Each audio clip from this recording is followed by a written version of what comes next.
Bonjour à tous, bienvenue dans l'émission VIP avec aujourd'hui un musicien de très grand talent. Il a écrit pour les artistes les plus populaires, qu'il s'agisse de Johnny Hallyday, de Patricia Cass, de Gilbert Montagné, de Demis Roussos et bien d'autres. Il tape sur des bambous, c'est lui. On va s'aimer, c'est lui. Petite fille du soleil, c'est lui. Mademoiselle chante le blues, c'est lui. Il s'agit de Didier Barbelivien. En seconde partie d'émission, il sera rejoint par un autre artiste, un jeune compositeur franco-allemand, qui viendra jouer de la guitare sur notre plateau, qui lui aussi aime beaucoup le blues. Il s'agit de Mathis Haug. Didier Barbelivien, bonjour. Bonjour Ariane. Merci d'être avec nous sur ce plateau. Je le disais à l'instant, vous avez écrit pour les plus grands chanteurs de notre époque. Est-ce que c'est pas difficile de composer des chansons pour les autres et comment est-ce que vous vous y prenez? Est-ce que c'est fonction de leur personnalité respective? C'est arrivé que j'écrive sur mesure des chansons qu'on me demandait au bout d'un moment quand je connais bien l'artiste. Et puis c'est aussi surtout le fait du hasard. Il rencontre des chansons les rencontrent et ça se passe comme ça quand c'est réussi. Vous parlez du hasard, vous y croyez au hasard? Ah oui, beaucoup moi. Oui, oui. Et au destin aussi. Qu'est-ce qui... Le hasard, c'est la main de Dieu, c'est ce qu'on appelle... Ce que disait Einstein. Je ne sais pas si Einstein disait ça, mais je suis content. Il disait que c'est la main de Dieu quand il descend sur Terre. Ah ben voilà, je suis content d'avoir trouvé la formule. Combien de temps après Einstein? 60 ou 80 ans après? Près. Bon, c'est bien. Vaut mieux tard que jamais. Vous avez connu la gloire comme chanteur, d'abord en solo dans les années 1980 avec notamment le titre Elle, oui. Et puis en duo en 1990 avec Félix Gray.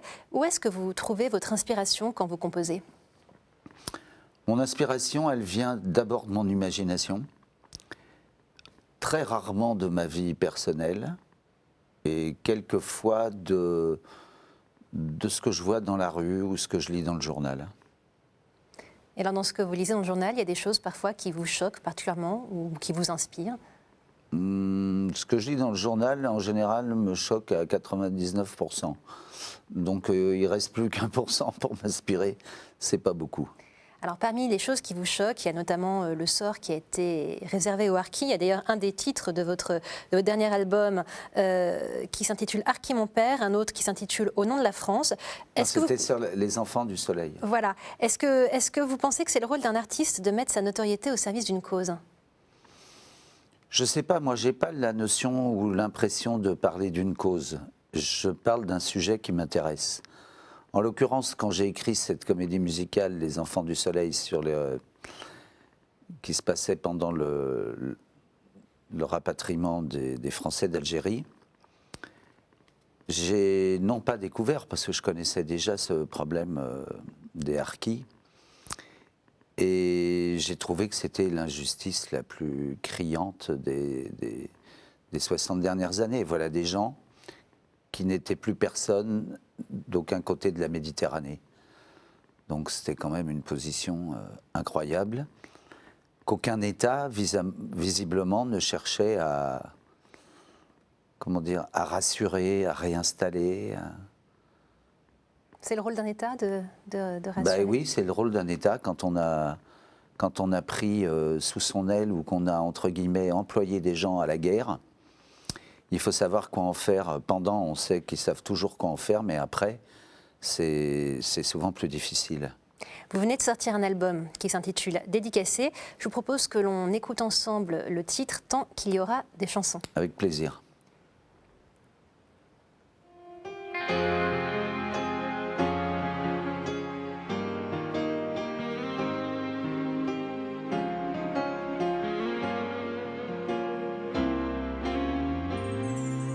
Ces chansons qui parlaient d'une plage au soleil, quelques mots en anglais, est-ce que tu t'en rappelles? Elle nous accompagnait le temps d'un disque d'or, bien des années après, je m'en souviens encore. Il y aura des chansons, je chanterai pour toi, mon amour, ma passion, je mettrai dans ma voix des trésors d'émotions pour te dire ces mots-là. il y aura des chansons, tu seras dans mes bras pour danser tout au long de la nuit qui viendra. Sur un lit de violon, je chanterai pour toi. Vous avez dédié cette chanson à Claude François. C'est lui qui vous a donné envie de vous lancer dans la chanson? En tout cas, c'est le premier chanteur que j'ai acheté quand j'étais petit. Alors ça doit marquer, oui, effectivement. La première fois que j'ai acheté un disque dans ma vie, un 45 tours, c'était un 45 tours de Claude François. C'est un personnage qui vous fascine? C'est un personnage qui me plaisait enfant. J'étais très fan quand j'avais 8-10 ans. Et après, c'est un personnage qui m'a plu quand je l'ai connu et rencontré, ouais. Vous avez eu l'occasion de le rencontrer très souvent? Très souvent, j'ai même eu l'occasion d'écrire pour lui. Ouais. Mais quels sont les titres que vous avez écrits pour des chansons, des adaptations que tout le monde a oubliées, à part Mandy, qui était un succès de Barry Manilow que j'avais traduit et qui a eu un peu de succès à l'époque. Mais j'étais surtout content de voir l'idole de mon enfance. C'est comme si, je sais pas, on vous fait rencontrer le Père Noël à l'âge adulte et on vous dit voilà, c'était votre fournisseur, il existe. Voilà. Il existe. Vous avez dédié dans votre album, un dédicacé, vous rendez hommage à énormément d'artistes. Parmi les nombreuses personnes avec lesquelles vous avez eu la chance de travailler, quelles sont celles qui vous ont le plus marqué? En fait, je vous reprends, je ne rends pas hommage à des artistes. J'écris des chansons dans un style très particulier qui rappelle des grands succès de ces 40 dernières années. Et après, je redistribuais les rôles de chanson en chanson. C'est-à-dire que j'aurais fait comme une carte postale musicale qui leur est adressée, mais je ne l'ai pas écrit pour les gens à qui c'est dédicacé. Alors, à part Claude François, alias le Père Noël, est-ce qu'il y a d'autres personnages qui ont beaucoup compté dans votre parcours professionnel? Bien sûr, tous. Hein. Je veux dire, si j'en parle, et encore, ils ne sont pas tous là, mais si j'en parle autant dans ce disque, enfin, si j'ai voulu leur envoyer cette carte postale, c'est qu'ils ont été importants pour moi. Dans une chanson qui s'intitule Les héros de juillet, vous racontez notamment votre enfance en Loire-Atlantique, les vélos du Tour de France que vous observiez à l'époque. Vous évoquez ces hommes de courage que vous guettiez dans les fermes voisines. Quels souvenirs est-ce que vous gardez, Didier Barbelivien, de votre enfance? Des bons souvenirs de vacances. Des très mauvais souvenirs de mon enfance parce que j'aimais pas être un écolier. Ah oui? J'aimais pas aller à l'école. J'aimais pas la vie qu'on m'imposait quand j'étais petit. Mais par exemple, le Tour de France, ça oui, ça me plaisait, ça. Vous étiez mauvais élève? Même pas, j'étais indifférent. C'est le fait que ce soit une contrainte qui vous dérangeait? Oui, la contrainte, et puis peut-être parce que j'arrivais d'Afrique, j'étais un peu déphasé par rapport à ces classes d'école où on ne savait pas trop mon niveau, est-ce que je devais être au CE1, au CE2, au cours élémentaire, enfin bref. Ils n'arrivaient pas à me trouver une place adéquate. Vous parliez de l'Afrique. Dans quel pays est-ce que vous avez vécu avec vos parents étant enfants? On a vécu dans pas mal d'endroits. On a vécu surtout au Congo français, à Pointe-Noire. C'est à côté de Brazzaville, pour situer l'histoire. On a vécu au Tchad, à Fort-Lamy, qui était N'Djamena. On a vécu à Abidjan. On a vécu au Cameroun aussi, si je me souviens bien. Pourquoi tous ces voyages? Vos parents étaient expatriés? Non, mes parents, enfin si, mes parents travaillaient en Afrique noire. D'accord. Mon père il était marchand de bestiaux en Afrique. D'accord. Donc, je ne veux pas dire qu'on suivait les troupeaux, Mais presque. mais presque. On allait là où le travail le demandait. Alors vous avez une passion pour l'Afrique, hein, vous m'avez dit être retourné après en Casamance. Est-ce que vous avez aussi une passion particulière pour l'Italie? Non, j'aime bien l'Italie, surtout j'aime la cuisine italienne. Je trouve les femmes italiennes aussi très séduisantes. Je pose la question parce que l'un des titres de votre album s'intitule Musique italienne et ce titre est dédié à Christophe. En quoi la musique italienne vous inspire-t-elle au-delà des femmes italiennes? La musique italienne, pour moi, c'est la musique de charme. Donc, c'est associé souvent au grand slow d'été de l'époque, enfin, qu'on a connu toute notre vie. Moi, je me souviens, j'étais gosse, j'entendais Jimmy Fontana chanter Il Mondo. Et je ne comprenais pas un mot, je ne comprends toujours pas un mot d'italien, mais je suis extrêmement séduit par la musique italienne en général. Alors, en parlant d'Italie, faisons une petite parenthèse. Vous vous dites enthousiasmé par le nouveau pape. Pourquoi ? Pourquoi ? Parce que je suis comme tous les Français, je l'ai vu à l'image, je l'ai vu dans ces premiers jours de pontificat, c'est comme ça qu'on dit. Je le trouve naturel, je le trouve sympathique, je le trouve chrétien, quoi. Il va au-devant des autres. Davantage encore que ses prédécesseurs ? Je ne sais pas, c'est toujours une impression qu'on ressent. Je ne veux pas dire que ses prédécesseurs vivaient enfermés dans le Vatican, mais celui-là, il me paraît vouloir être proche de la foule, peut-être des plus démunis, peut-être... je pense que le pape, il peut jouer un rôle dans l'avancée sociale de l'Europe et du monde.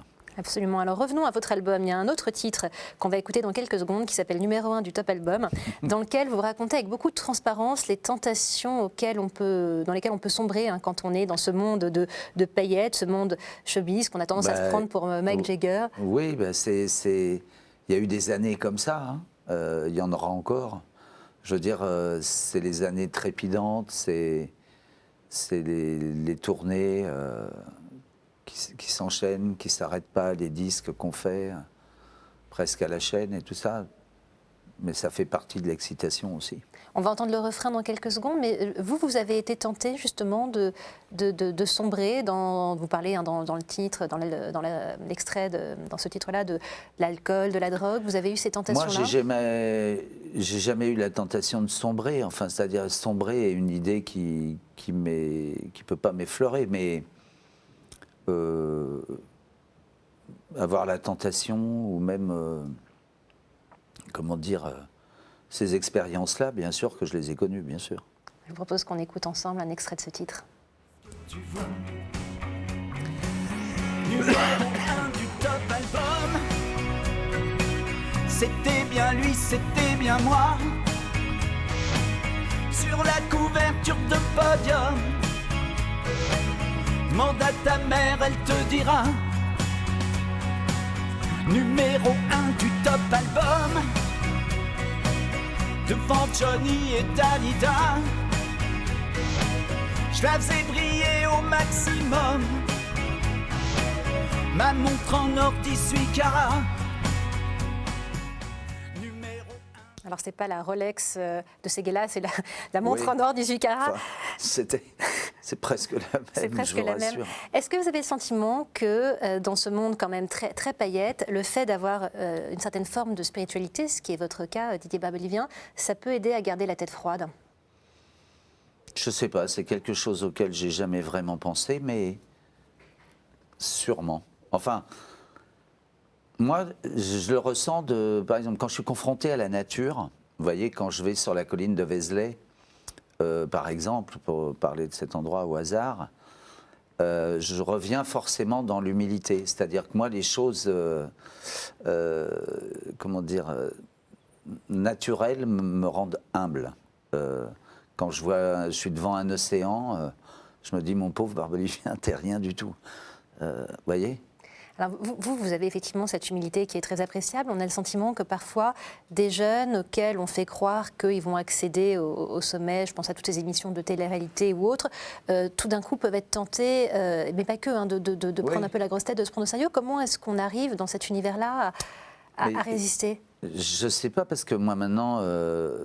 c'est passé pour moi tout ça. J'ai résisté. Aujourd'hui, je deviens presque un sage, encore que je ne me sens jamais assagi, mais je crois que c'est un signe des temps. Je veux dire qu'il n'y a pas que dans les émissions de télé-réalité. Je pense que le monde d'aujourd'hui est comme ça. Le monde d'aujourd'hui donne envie très vite de choses très matérielles tout de suite. Bien sûr, c'est pas le bon parcours, mais qu'est-ce qu'on y peut ? Qu'est-ce qu'ils y peuvent, ces jeunes ? Moi, vous parliez tout à l'heure de la Casamance. Moi, j'ai connu la Casamance il y a, mon Dieu, 35 ans. C'était une région très reculée d'Afrique de l'Ouest. Enfin, c'est au sud du Sénégal. Et la population, à l'époque, elle était... comment dire, c'était une population de pêcheurs, de cultivateurs, de tout petits commerçants. Ils vivent encore dans une très grande misère, d'ailleurs, encore à l'heure Non, il actuelle. n'y a pas de misère. Ça me fait toujours bizarre d'entendre parler de ça. Il n'y a pas le superflu, mais la misère n'existe pas. En Casamance, ça n'existe pas, la misère. Mais il n'y a pas le superflu. Et justement, qu'est-ce que veulent les jeunes ? C'est pas d'aller cultiver le riz dans les champs comme leurs parents, ni de monter sur une pirogue pour aller ramasser des poissons qu'on vend à 3 francs le kilo. C'est pas ça qu'ils veulent. Ils veulent des Nike, ils veulent des portables, ils veulent des DVD, de la vidéo. Le superflu. Pardon ? Le superflu, justement. Bien sûr, parce que le superflu, maintenant, c'est comme ça, fait partie du quotidien de tout le monde. Et vous pensez Ce qui nous semblait le superflu. Moi, quand j'étais gamin, le jour où on m'a offert un Tépaz, j'ai cru que, ça y est, j'avais touché le ciel du doigt et que j'allais garder mon Tépaz pendant 20 ans, parce que ça me semblait sublime. Et puis après, les années ont passé, je passais à autre chose comme tout le monde. Et puis on prend le culte de ça. Est-ce que ce superflu, selon vous, rend malheureux ? Non.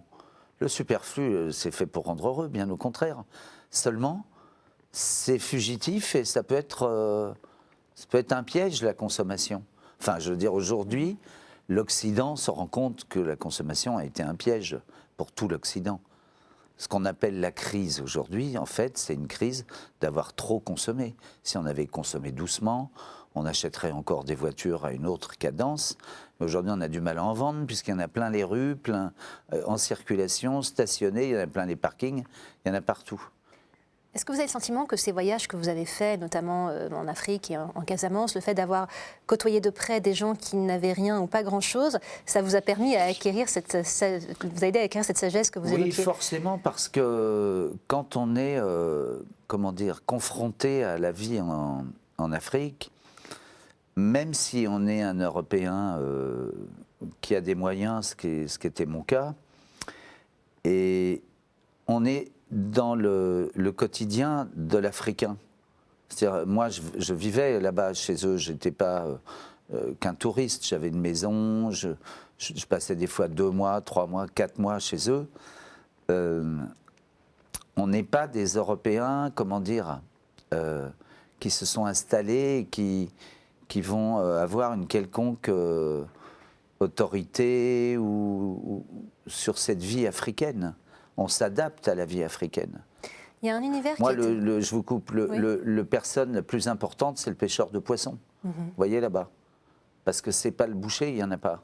Donc s'il n'y a pas eu de pêche, on ne mangera pas. On mangera autre chose, du riz, des fruits, des pâtes, si on en trouve. Voilà. Il y a un univers qui est assez authentique, c'est celui du cirque. Et alors, vous aviez déjà réalisé Envoie les clowns en 2005. Là, dans votre dernier album, il y a une chanson qui s'appelle Le Trapéziste, dans laquelle vous racontez le destin très triste, d'ailleurs, d'un artiste qui meurt en bout de piste. C'est inspiré de l'histoire de Geno Esposito. Vous êtes très proche de cet univers-là ? C'est pas inspiré de cette histoire. D'accord. Je l'ai dédié à Gianni Esposito, oui. qui est un auteur-compositeur italien que j'admirais beaucoup. Par contre, je me suis inspiré d'une histoire vraie, Une histoire hélas. vraie. Et ce trapéziste qui est tombé, il est tombé le lundi après-midi. Moi, je l'ai vu travailler le samedi. C'est fou. Et il faisait son numéro le samedi, il a réussi, et le lundi, il est tombé. Vous évoquez dans cet album vos blessures, notamment la perte d'un ami. Dans le titre, cet ami-là, écoutons cet extrait. Cet ami-là, il vivait de ma vie, il marchait dans mes pas. Cet ami-là, il guettait jour et nuit le souffle de ma voix. Je le revois, partout où j'ai chanté assis au même endroit. Et lui et moi, c'était Don Quichotte et Sancho Panza. Cet ami-là, il faisait mes étés, mes printemps, mon lilas. Cet ami-là, avant d'avoir été, il était tout pour moi. Combien de fois il a su me guider en retenant mon bras. Et lui et moi, c'était Don Quichotte et Sancho Panza. Cet ami-là, il me manque aujourd'hui. Cet ami-là, c'est qui? Mais je le dis dans la dédicace, c'était Jean Albertini, c'était mon producteur et mon meilleur ami. On sent que l'amitié, c'est une valeur qui compte énormément pour vous. Vous parlez également dans l'album de Jean-Marc Roberts, qui est un ami très proche. Oui, ben c'est pareil, c'est, comment dire, c'est aussi important que les histoires d'amour. Hein. Sauf qu'il y a rarement de rupture en amitié, tant mieux, sauf quand on le perd physiquement, quoi. C'était le cas pour Jean. Et puis, j'ai cette... Enfin, je sais pas, j'ai ce sentiment très fort une fraternité, en fait. C'est pas un ami, c'est comme Jean-Marc. J'ai jamais considéré Jean-Marc Roberts comme mon ami. C'est comme un frère, un demi-frère. C'est comme ça. Quelles sont les autres valeurs qui comptent beaucoup pour vous, à part l'amitié? Je sais pas, pour vous détendre, je vais vous dire le sexe et l'argent. Non, je plaisante. Vous êtes monté sur scène relativement tardivement, vers 2007. Auparavant, vous n'en aviez pas envie? Ouais, c'est un mélange. C'est un mélange de paresse, de non-désir, je sais pas pourquoi, j'y allais pas. Peut-être j'avais peur aussi, peut-être. Par contre, depuis, vous vous êtes laissé prendre au jeu. Ah, mais depuis, j'arrête pas. Vous n'arrêtez pas, c'est C'est-à-dire, ça? il y a des gens qui font des tournées qui s'arrêtent. Moi, c'est une tournée qui s'arrête jamais. Je dis pas que je fais 200 dates par an, mais je fais pas de pause. Si vous me dites si je dois chanter en juillet, en août, en décembre, n'importe quand, j'y vais, j'adore ça. Je précise pour les auditeurs et les téléspectateurs qui nous écoutent ou qui nous regardent que toutes vos dates de concert sont sur votre site www.barbelivien.com. Dans un monde du disque en crise, vous avez quand même réussi l'exploit de vendre 230 000 exemplaires d'Atelier d'artistes qui était sorti en 2009. Vous avez connu un immense succès avec Mes préférences, qui lui date d'octobre 2011, et puis un best-of sorti en juin 2012. Quel rapport est-ce que vous entretenez avec votre public, Didier Barbelivien? Moi, c'est des rapports de, comment dire, je pense, parce que maintenant le public, je le vois en vrai, en chair et en os dans les concerts, de complicité et d'attachement. Je pense que je suis quelqu'un qui fait partie un peu de la famille de toutes ces personnes. Et je me plais comme ça. J'aime bien avoir le sentiment, je vois des personnes plus âgées, je pourrais être leur fils, d'autres, je pourrais être leur frère, leur cousin, leur ami, c'est comme ça que je le ressens. Ils viennent vous voir à l'issue des concerts? Bien sûr, bien sûr. Vous demandez des dédicaces, oui, justement? Oui, bien sûr, on passe du temps. Ouais. Et vous êtes sensible à leurs témoignages? Très. D'abord parce que c'est extrêmement gratifiant. Vous savez, vous entendez des phrases folles, des gens qui me disent « mais j'ai vécu, ma fille était malade, c'est vos chansons qui l'ont soignée » ou vous avez fait partie de ma vie tout le temps » ou vous ne pouvez pas être indifférent et blasé à ces phrases-là, à ces sentiments-là. Et là, vous ressentez de la fierté? Je sens plus de l'amitié et de l'amour avec ces gens que de la fierté. Alors, votre parcours, vous le racontez dans vos chansons, mais aussi dans votre autobiographie qui s'intitule « Je me souviens de tout ». Mais vous savez tout de moi? Je sais tout de vous. Autobiographie parue chez XO en 2010. Alors, pourquoi est-ce que vous avez eu envie d'écrire ce livre? C'est venu, comme beaucoup de choses que je fais, d'un truc un peu irréfléchi. Il y avait beaucoup de bios qui sortaient de plein de gens. Je veux dire, il y en a plein les librairies. Et moi, je me disais, tiens, ce serait drôle que je raconte la mienne en vers, enfin en rime. J'ai commencé, j'ai dû faire 10 pages, 12 pages, 20 pages. Puis comme ça venait, j'ai continué. Il n'y a pas de raison plus importante que celle-là. Merci beaucoup pour toutes ces confessions. Je vous propose que l'on reçoive à présent un autre musicien. Je l'annonçais tout à l'heure, il s'agit de Mathis Haug. Alors lui, il a passé son enfance, non pas en Loire-Atlantique, mais entre la France et l'Allemagne, puisqu'il est né en Forêt-Noire. Bonjour Mathis. Bonjour. Merci de nous rejoindre. Mathis vient avec sa guitare, puisqu'il va nous jouer un morceau tout à l'heure. D'abord, est-ce que vous avez envie de réagir à ce qu'a dit Didier Barbelivien dans la première partie de l'émission? Oui, comme ça, de but en blanc, j'aurais du mal. Il y a des choses qui vous ont frappé, dans lesquelles vous vous êtes reconnu? Oui, parce que Didier est un musicien déjà, donc forcément... C'est une émission placée effectivement sous le signe de la musique. Il y a des choses que vous avez dit tout à l'heure qui me rappellent mon propre parcours aussi. Et Comme par exemple? de parler avec des gens à la fin des concerts. C'est toujours touchant. Des fois, ça me dépasse un petit peu quand j'ai des gens qui me disent justement des phrases fortes, quoi. Comme par exemple, qu'est-ce qui peut vous toucher particulièrement? Que justement ma musique, une fois il y a une dame qui est venue me voir qui m'a dit votre musique a changé ma vie. Ah bon? Qu'est-ce qu'on répond dans ces cas-là quand on a parlé tout à l'heure de quelqu'un qui était guéri? Moi, je sais pas, j'ai du mal à... D'abord, on est heureux, ça fait... mais comme dit Mathis, on est d'abord... on est séché, quoi, on est pris de court, parce que moi, j'ai jamais pensé que j'écrivais des chansons pour changer la vie des autres. Je me dis pour les distraire, certes, pour leur faire passer un bon moment, mais peut-être il y a des chansons dont on ne mesure pas. Par exemple, la portée Cet ami-là, j'ai déjà eu l'occasion de rencontrer des gens qui m'ont dit « mais c'est mon histoire, moi aussi j'ai perdu mon ami, il était ça pour moi ». Et bon, c'est là où peut-être on se dit « bon, de temps en temps, on a une chanson un peu plus universelle que les autres, on sert un peu plus à quelque chose ». Une chanson comme numéro 1 du top album, qui est un peu un clin d'œil à ma profession, avec plein de sourires et de dérision.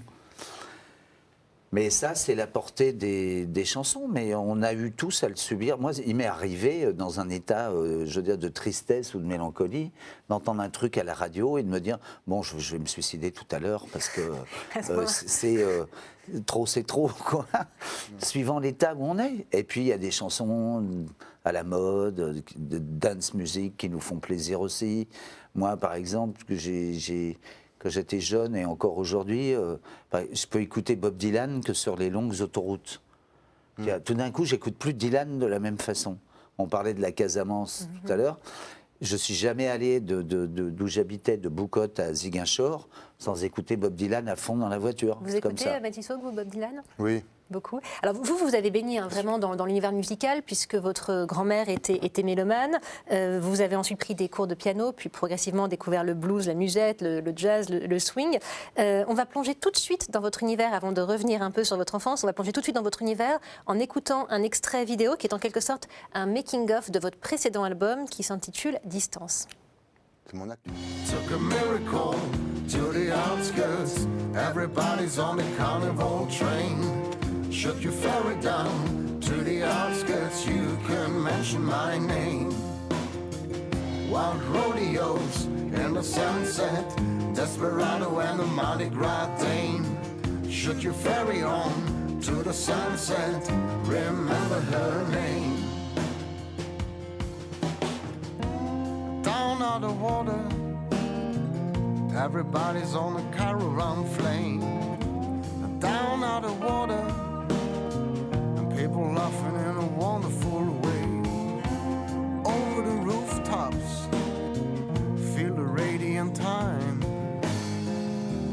On and on, keep on rolling. On and on, carnival train. Took a miracle to the outskirts. Everybody's on the carnival train. Should you ferry down to the outskirts, you can mention my name. Wild rodeos in the sunset, Desperado and a Mardi Gras Dane. Should you ferry on to the sunset, remember her name. Down at the river, people party in the summertime rain. Down at the river. Alors c'était Carnival Train, extrait non pas de votre précédent album, pardonnez-moi, mais de votre tout dernier album qui vient de sortir. Didier Barbelivien, qu'est-ce que vous en avez pensé? Sur un court extrait, j'adore ça, moi. C'est pas parce qu'il est là. Ouais. J'ai toujours aimé la musique de blues, les gens qui le chantent bien, qui le jouent bien, parce que c'est une musique de racines, c'est une musique qui vieillit jamais, c'est une musique intemporelle. La preuve, on retrouve à la production, je disais pendant que l'image passait, Jean-Jacques Milteau, Oui. on parlait d'un copain à moi qui s'appelle Patrick Verbeek, avec qui j'ai fait des chansons il y a très très longtemps. C'est une musique, comment dire, comme elle est, quoi, cool, ça fait du bien. Oui, puis ça a influencé toute la musique qu'on appelle aujourd'hui en France actuelle. C'est un terme qui me fait toujours un peu hérisser Oui. les poils. Mais le blues a influencé énormément de gens, ou musique actuelle, ou variété, ou peu importe comment on l'appelle, mais en tout cas, toute la musique, une partie de la musique populaire a été influencée par le blues. Quoi. Ouais. Alors, vous, ce qui vous a donné envie de devenir musicien, c'est vous avez assisté pendant votre enfance à beaucoup dans les églises, à beaucoup de messes, dans des églises protestantes, hein, parce que vous êtes issu d'une famille protestante. Et donc, vous disiez que vous écoutiez les cuivres et que vous aviez à votre tour envie de devenir musicien. Ouais, j'avais envie de les faire swinguer un peu plus, quoi. Oui. Les chants d'église. Que les chants d'église. Mais bon, au moins, il y avait des musiciens qui jouaient, ça, je trouvais ça assez chouette. Ouais, ma grand-mère chantait des chansons allemandes traditionnelles. Ouais. Elle avait un grand répertoire, elle faisait ça en amateur à la maison. Et voilà, je chantais avec elle, j'ai des enregistrements, j'ai 3 ans. Ah ouais. Je piaille derrière. Ouais. Et alors les gens disaient, peut-être pas dès 3 ans, mais enfin, en tout cas dès votre plus jeune âge, que vous aviez peut-être déjà des prédispositions. Ah, pas du tout. Pas du tout. Non, non. C'est un truc qu'on m'a un peu interdit de faire de la musique. Je pense que c'est pour ça que j'ai eu une putain de rage pour d'aller plus loin. Interdit, c'est-à-dire? On m'a dit, tu feras pas de musique. Pour quelle raison? C'était pas sérieux. C'était pas sérieux, c'était... à la maison, on écoutait des disques classiques. Ouais. Donc du coup, moi, c'était pas moi ce que je voulais... Enfin, forcément, j'ai pas écouté de musique classique. J'ai fait un rejet par rapport à ça, parce que du coup, on n'écoutait que ça. Ouais. Et puis après, voilà,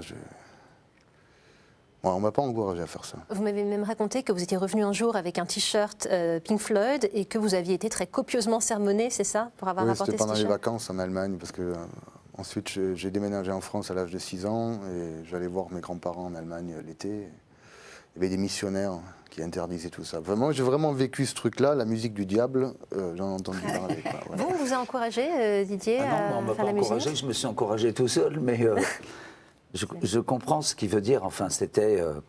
moi, je suis plus âgé que Mathis, et c'est vrai que quand j'ai commencé, pour mes parents, ça faisait un peu peur, quoi. Parce que d'abord, j'étais tellement ancré là-dedans. Je faisais pas ça pour rire, moi. Je me disais pas, tiens, je vais apprendre à jouer de la guitare et du piano, et peut-être... Non, non, moi, j'étais tout fou. À 15-16 ans, avec des potes, on avait monté un groupe, on était les nouveaux Beatles français, quoi, minimum. preniez au sérieux. On était à fond, à fond.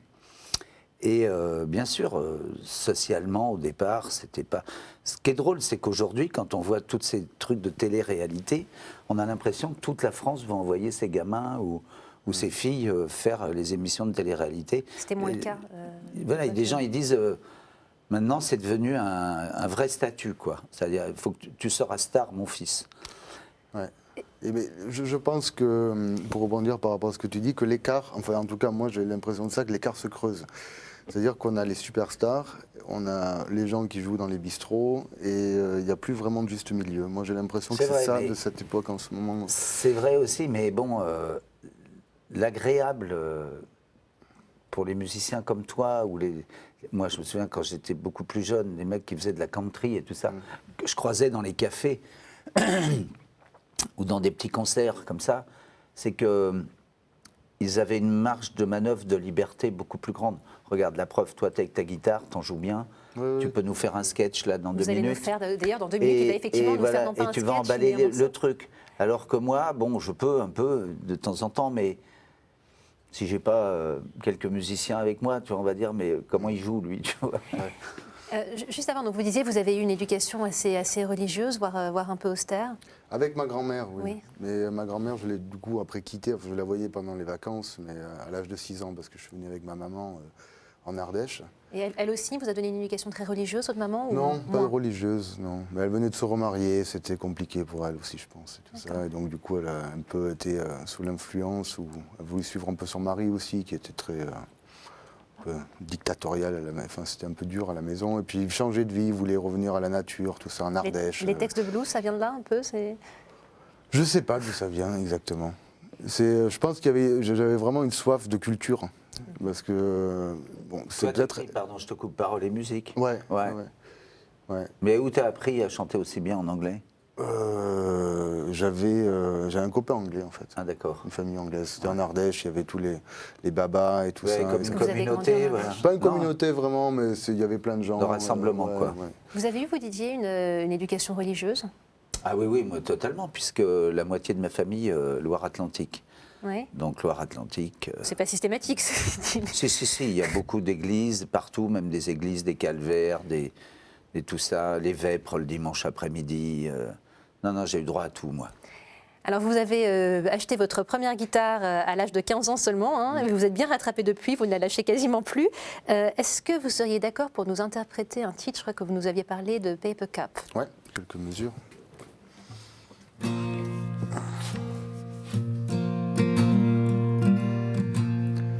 There's no time, hurry up. Drink your coffee in a paper cup. Kiss your wife on the doorstep like every morning. Leave the train, hurry up. There are plenty of paper cups. That's the price to be a man in the city. And it's about 8 o'clock. She brings you coffee in a paper cup.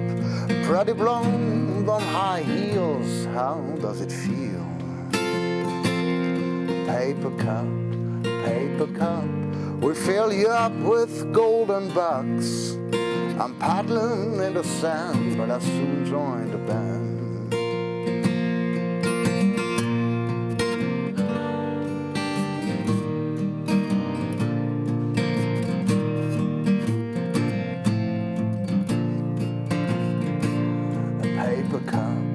Paper cup, we fill you up with golden bucks. I'm sitting on the doorstep with no one to lean on. Paper cup, we fill you up with golden bucks. Please a penny or smoke for a broken man. Well, it's a long way to the top. Good friends will have to snub. Holding a big wheel, how does it feel? How does it feel?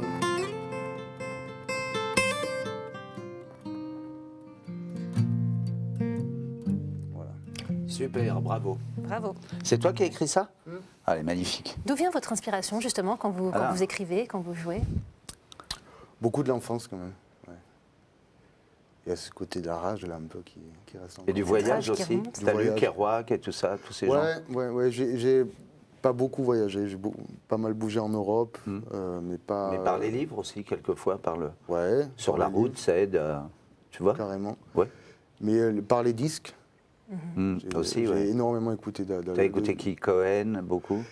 Ouais, j'ai écouté tous les jazzman. Je suis un grand fan de Django, même si finalement ça se ressent pas beaucoup dans ma musique. Mais ce que j'aime dans cet homme, c'est qu'il a une vraie ouverture. Pour moi, c'était un peu C'est vrai. les punks de cette époque-là, parce que écouter de la musique black américaine ici en France, alors qu'il fallait trouver les 78 tours qui étaient ramenés par des collectionneurs qui les trouvaient là-bas. Enfin, c'était Et assez il allait jouer compliqué. avec eux surtout. Il Ouais, voulait après, jouer il a avec joué eux. avec eux. Et j'ai écouté Dylan, les Stones, du punk, j'écoute plein de trucs différents. Alors, j'ai un anglais un variété. peu approximatif, mais il m'a semblé comprendre dans vos paroles que vous décriviez un petit peu ce monde où tout va très vite, les hauts talons, les high heels, et tout le monde qui court, et finalement un monde dans lequel peut-être les uns et les autres sont un peu isolés. C'est votre conception du monde actuel? Bah, c'est un peu comme ce que tu disais tout à l'heure, c'est-à-dire que à un moment je dis on va remplir le gobelet, je vais remplir le gobelet d'or, Ouais. golden bucks, enfin de l'or Ouais. et de l'argent, je vais le remplir ce gobelet en papier. Voilà, on boit le café aujourd'hui dans des gobelets en papier, dans les Starbucks et tout ça. Bon. C'est notre manière de vivre actuelle, en tout cas en Europe, dans plein de pays. Vous la déplorez, cette manière de vivre? Moi, elle me convient pas du tout et je pense que je me retire un peu de tout ça, mais ça c'est juste mon choix. Vous vous retirez, c'est-à-dire que vous prenez un peu votre retraite et vous vous éloignez même géographiquement? Ouais, un petit peu. Pour J'habite dans le sud de la France, au calme. J'aime le soleil, j'ai mon voisin qui a des poules, j'ai 3 enfants. Je reste un peu, je me retire de tout ça. Pour moi, ça va trop vite en tout cas. Vous aussi, Didier, vous trouvez que ça Mais va je le trop vite? comprends, oui. Moi, j'avais ce retrait avec l'Afrique. Ouais. Et maintenant que je suis revenu en France par la naissance de mes petites filles, c'est-à-dire que je ne peux plus les trimballer dans des pays un peu insécures, là, parce que quand même, ne serait-ce qu'au niveau des centres de soins et tout ça, c'est pas gagné, il n'y en a pas. Mais c'est vrai qu'aujourd'hui, si on veut, je veux dire, non pas réfléchir, mais si on veut être sincère, on a tendance effectivement à se mettre un peu de côté. Moi, je suis un peu comme Matisse, je vais m'installer à 50%. Dans le sud, c'est pas... Bon, moi aussi j'aime bien le soleil, sinon je n'aurais pas connu l'Afrique et tout ça, mais il y a une lassitude un peu de notre mode de vie occidental. Enfin, lui, il est beaucoup plus jeune que moi, mais moi, en plus, j'en ai un peu usé et abusé. Je ne suis pas certain que le salut soit,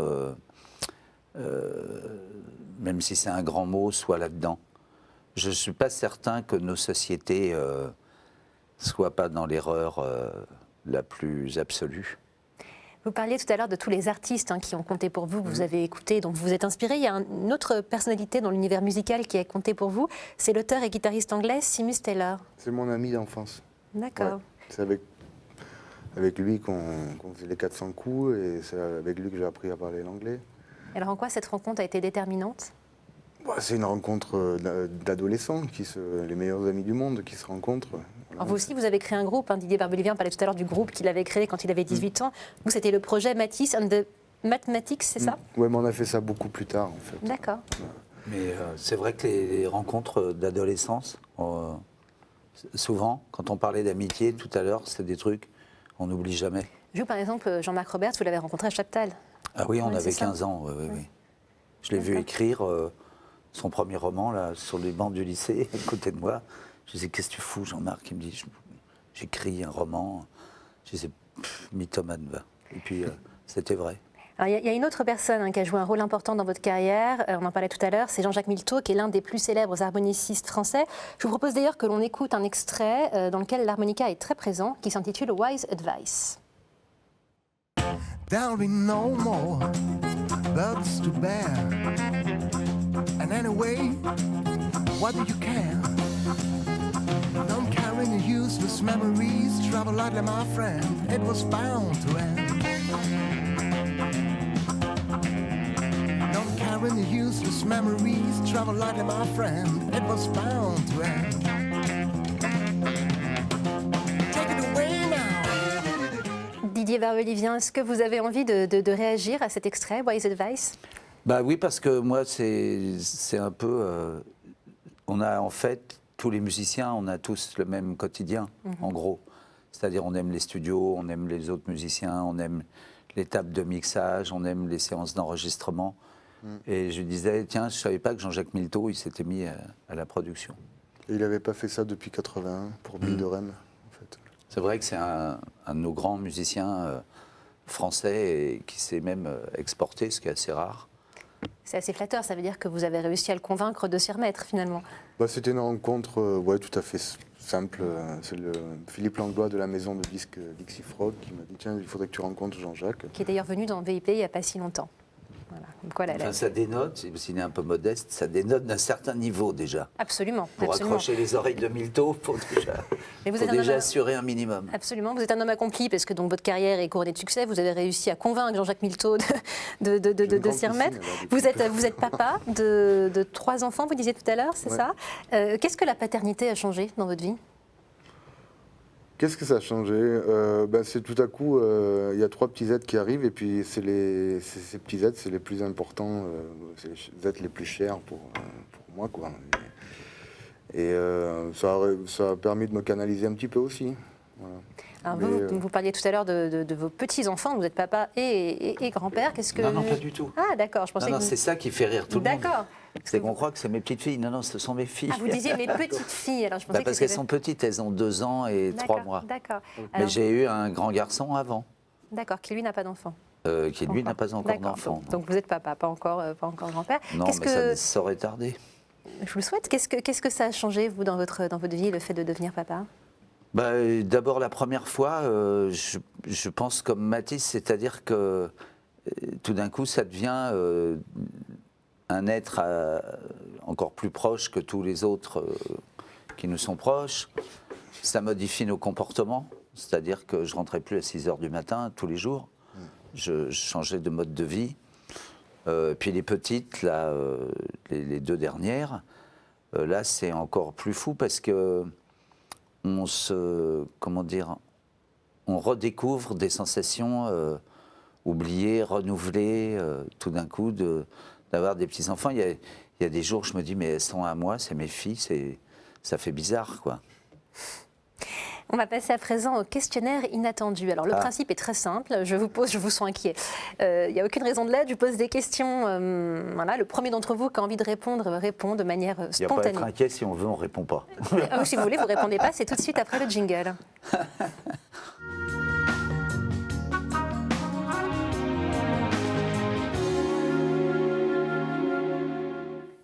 Quelle est l'œuvre que vous auriez aimé accomplir? L'œuvre? L'œuvre au sens large.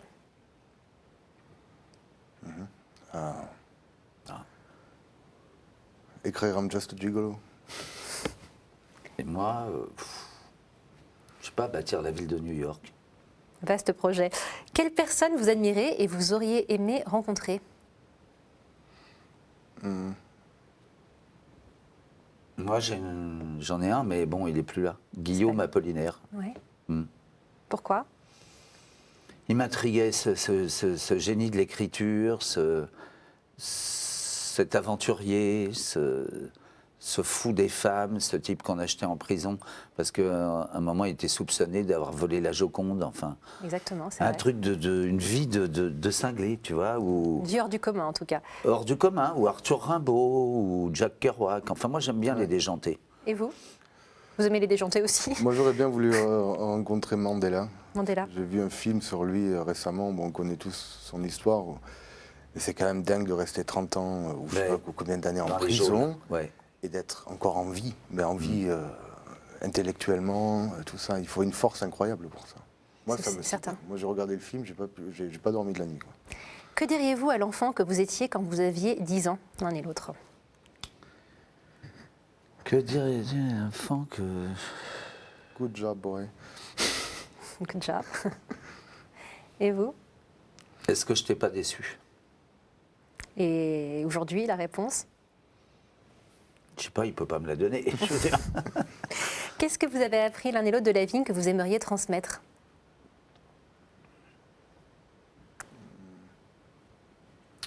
Qu'est-ce que j'aimerais transmettre? La joie, le bonheur tout simple, petites choses de la vie qui sont tout simples. Manger une bonne confiture, cuisiner un bon plat, profiter du soleil. Des choses naturelles et authentiques et L'amour, positives. Moi, peut-être, je sais pas, l'humilité, je pense que c'est un truc important, et le fait de se tenir en bonne santé. Qu'est-ce que vous n'avez pas eu l'occasion de faire ni l'un ni l'autre et que vous aimeriez faire? Un paquet de trucs. Comme par exemple? Courir aux 24 heures du Mans. Ouais. voyager, encore voyager. Encore voyager. Quelle est l'odeur de votre enfance? Chez moi, c'était la lavande, En forêt noire ou dans l'Ardèche? en Ardèche. Dans l'Ardèche. Et moi, l'odeur du café au lait, avec les tartines beurrées. Que votre maman préparait? Non, la Bretagne, la ma Bretagne, grand-mère. votre grand-mère. Mm. Est-ce que vous avez une question à vous poser mutuellement?